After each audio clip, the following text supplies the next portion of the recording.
ഇനി സ്റ്റീരിയോ ഐസോമെറിസത്തിലെ അടുത്ത type of isomerism ആണ് optical isomerism. Optical isomerism in coordination compounds. അപ്പോൾ എന്താണ് ഒപ്റ്റിക്കൽ ഐസോമെറിസം? സ്റ്റീരിയോ ഐസോമെറിസത്തിലെ ഒരു പാർട്ടാണ്. അപ്പോൾ ഒപ്റ്റിക്കൽ ഐസോമെറിസം എന്ന് പറഞ്ഞാൽ എന്താണ്? Non super impossible mirror image form ചെയ്യുക. Stereo isomers which are non super impossible mirror images of one another. അപ്പോൾ ഈ ഒരു കയ്യിൻ്റെ നമ്മൾ ഇതിൻ്റെ തന്നെ മിറർ ഇമേജ് എടുത്തു കഴിഞ്ഞാൽ മിറർ ഇമേജ് ഇങ്ങനെയാണ് ഉണ്ടാവുക അല്ലേ? ഇവിടെ ഒരു മിറർ വെച്ചിട്ട് നമ്മൾ അതിൻ്റെ ഇമേജ് എടുത്തു കഴിഞ്ഞാൽ ഈ രീതിയിലാണ് അതിൻ്റെ ഇമേജ് ഉണ്ടാവുക. നമ്മൾ അതിൻ്റെ മുകളിലേക്ക് വെക്കുകയാണെങ്കിൽ സൂപ്പർ ഇമ്പോസ് ചെയ്യില്ല, ഒരേപോലെ എങ്ങനെ ഇരിക്കില്ലല്ലോ. മിറർ ഇമേജ് എടുത്തിട്ട് നമ്മൾ അതിൻ്റെ മുകളിൽ വെക്കുകയാണെങ്കിൽ നോൺ സൂപ്പർ ഇമ്പോസിബിൾ ആണ്. അപ്പോൾ ഇങ്ങനെ non super impossible mirror image form ചെയ്യണതിനെയാണ് നമ്മൾ ഒപ്റ്റിക്കൽ ഐസോമെറിസം എന്ന് പറയുക.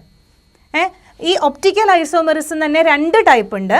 അപ്പോൾ പ്ലെയിൻ പോളറൈസ്ഡ് ലൈറ്റിനെ ലെഫ്റ്റിലേക്കാണ് റൊട്ടേറ്റ് ചെയ്യണമെങ്കിൽ അതിനെ ലേവോ റൊട്ടേറ്ററി എന്നും, പ്ലെയിൻ പോളറൈസ്ഡ് ലൈറ്റിനെ റൈറ്റിലേക്കാണ് റൊട്ടേറ്റ് ചെയ്യണമെങ്കിൽ അതിനെ ഡെക്സ്ട്രോ റൊട്ടേറ്ററി എന്നും നമ്മൾ പറയും. ലേവോ റൊട്ടേറ്ററി എന്നും ഡെക്സ്ട്രോ റൊട്ടേറ്ററി എന്നും. അപ്പോൾ നമുക്ക് ഒപ്റ്റിക്കൽ ഐസോമേഴ്സ് ഐഡൻറ്റിഫൈ ചെയ്യാനും എത്ര ഐസോമേഴ്സ് ഉണ്ട് എന്നൊക്കെയാണ് നമുക്ക് പഠിക്കേണ്ടത്. അപ്പോൾ നമുക്ക് ആദ്യം കോർഡിനേഷൻ നമ്പർ 4 ഉള്ള സ്ക്വയർ പ്ലാനാർ കോംപ്ലക്സ്, നമ്മളൊരു എക്സാമ്പിൾ പറഞ്ഞതായിരുന്നു, PtCl2 NH3 ട്വൈസ്. ഈ സ്ക്വയർ പ്ലാനാർ കോംപ്ലക്സ് 2 ഫോമിൽ എക്സിബിറ്റ് ചെയ്തിട്ടുണ്ടായിരുന്നു അല്ലേ? അതായത് സിസ് ഫോമിലും ട്രാൻസ് ഫോമിലും. ഇത് ട്രാൻസ് ഫോമാണ്. ഇനി ഇതിൻ്റെ സിസ് ഫോം വരയ്ക്കുകയാണെങ്കിൽ PtNH3 NH3 Cl. അപ്പോൾ ഇത് ട്രാൻസ് ഫോമും ഇത് സിസ് ഫോമുമാണ്. ഇനി ഇത് രണ്ടും നമ്മൾ കമ്പയർ ചെയ്യുകയാണെങ്കിൽ ഈ ട്രാൻസ് ഫോമിന് ഒരു പ്ലെയിൻ ഓഫ് സിമെട്രി ഉണ്ട് അല്ലേ? നമ്മൾ ഇതിനെ ഈ ഒരു പ്ലെയിനിൽ വെച്ചിട്ട് ഇതിനെ 2ആയിട്ട് കട്ട് ചെയ്യുകയാണെങ്കിൽ എക്സാക്റ്റ് ആയിട്ട് 2 ഹാഫായിട്ടത് മാറ്റാൻ പറ്റും. അപ്പോൾ ഇതിനൊരു പ്ലെയിൻ ഓഫ് സിമെട്രി ഉണ്ട്. പ്ലെയിൻ ഓഫ് സിമെട്രി ഉള്ള കോമ്പൗണ്ട്സ് ഒപ്റ്റിക്കൽ ഐസോമെറിസം കാണിക്കില്ല.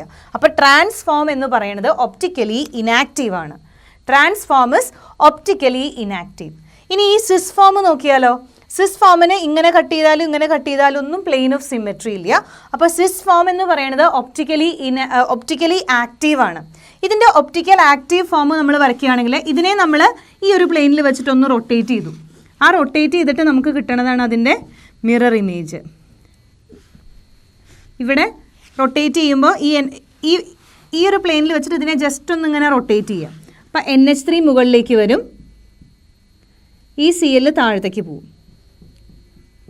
ഇവിടെ NH3 അതേപോലെ, ഇപ്പുറത്തെ Cl അതേപോലെ. ഇതാണ് ഇതിൻ്റെ ഒപ്റ്റിക്കൽ ആക്റ്റീവ് ഫോം. അപ്പോൾ എന്താ നമ്മൾ പറഞ്ഞത്? MA2B2 ടൈപ്പിലുള്ള സ്ക്വയർ പ്ലാനാർ കോംപ്ലക്സസിൽ ട്രാൻസ്ഫോം ഒപ്റ്റിക്കലി ഇനാക്റ്റീവ് ആണ്, whereas cis form is optically active. Okay. ഇനി അതുപോലെ തന്നെ നമുക്ക് ഒക്ടാഹെഡ്രൽ കോംപ്ലക്സ് നമ്മൾ നോക്കി.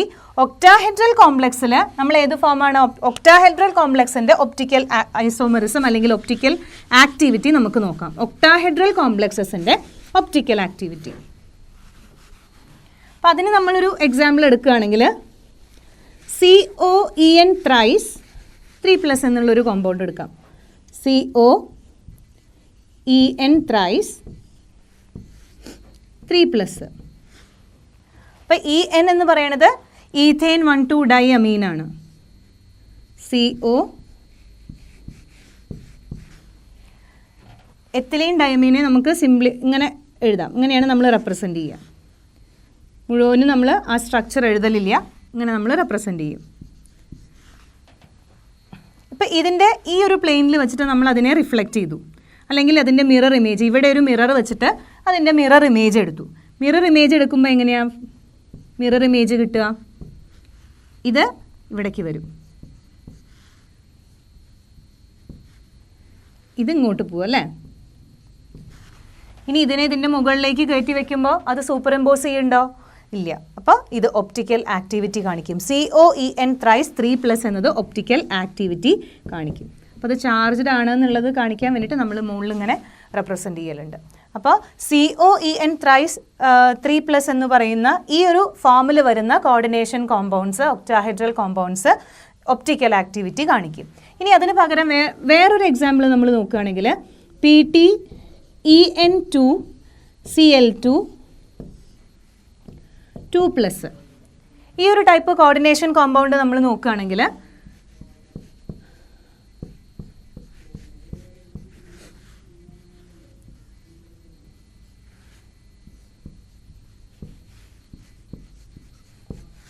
ഇതിൻ്റെ ഏത് ഫോമാണ്? ഇത് സിസ് ഫോമാണ്. ഈ ഒരു ഒക്ടാഹെഡ്രൽ കോംപ്ലക്സിൻ്റെ സിസ് ഐസോമറാണ് ഈ വരച്ചിരിക്കുന്നത്. ഇനി ഇതിൻ്റെ ട്രാൻസ് ഐസോമർ നമുക്ക് വരയ്ക്കാം.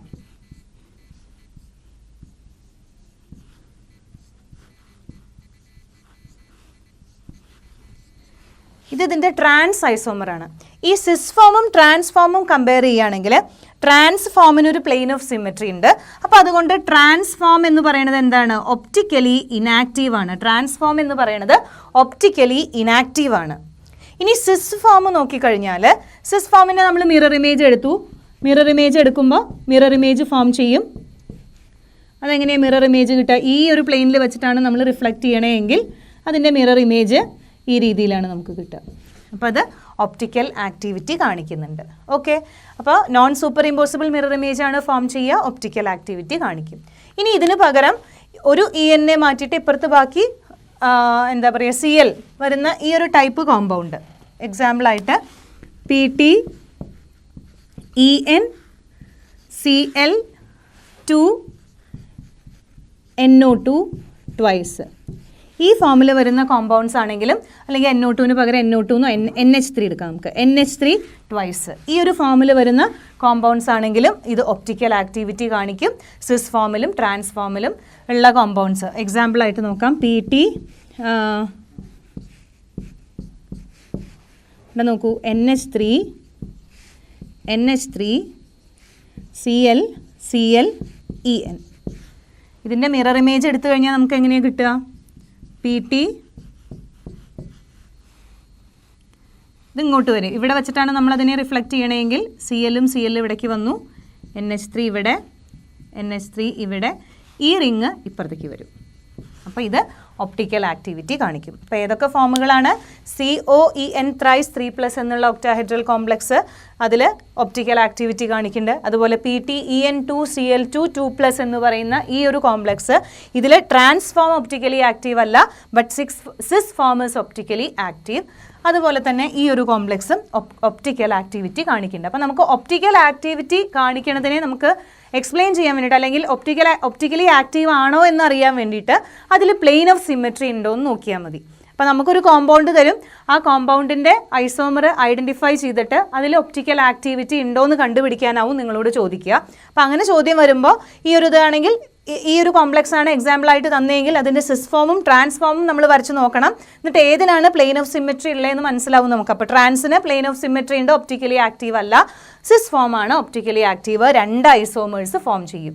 അപ്പോൾ ഇതേപോലെ ഇവിടെ നോക്കൂ, ഇവിടെ പ്ലെയിൻ പോളറൈസ്ഡ് ലൈറ്റ് റൈറ്റിലേക്ക് റൊട്ടേറ്റ് ചെയ്തു, ഇത് D ഫോം, ഇത് ലെഫ്റ്റിലേക്ക് റൊട്ടേറ്റ് ചെയ്തു, ഇത് L ഫോം. അങ്ങനെ 2 ഒപ്റ്റിക്കൽ ഐസോമേഴ്സ് ഫോം ചെയ്യും. അങ്ങനെയാണ് എത്ര ഒപ്റ്റിക്കൽ ഐസോമേഴ്സ് ഉണ്ട് എന്നുള്ളതൊക്കെയാണ് ചോദിക്കുക. ഈ ഒരു Cl വേറെ ഈ 2 ഫോം മാത്രമേ ഇതിന് പോസിബിൾ ആയിട്ടുള്ളൂ. അപ്പോൾ ഇങ്ങനെയുള്ള ഇതിൽ സിസ് ഫോമും ട്രാൻസ്ഫോമും ഐഡൻറ്റിഫൈ ചെയ്തിട്ട് അതിൽ ഏതാണ് ഒപ്റ്റിക്കലി ആക്റ്റീവ്, അത് എത്ര ഫോമിൽ എക്സിബിറ്റ് ചെയ്യണു എന്നുള്ളതാണ് നമുക്ക് ഐഡൻറ്റിഫൈ ചെയ്യാൻ വരിക. അപ്പോൾ ഇത്രയാണ് ഒപ്റ്റിക്കൽ ഐസോമറിസം.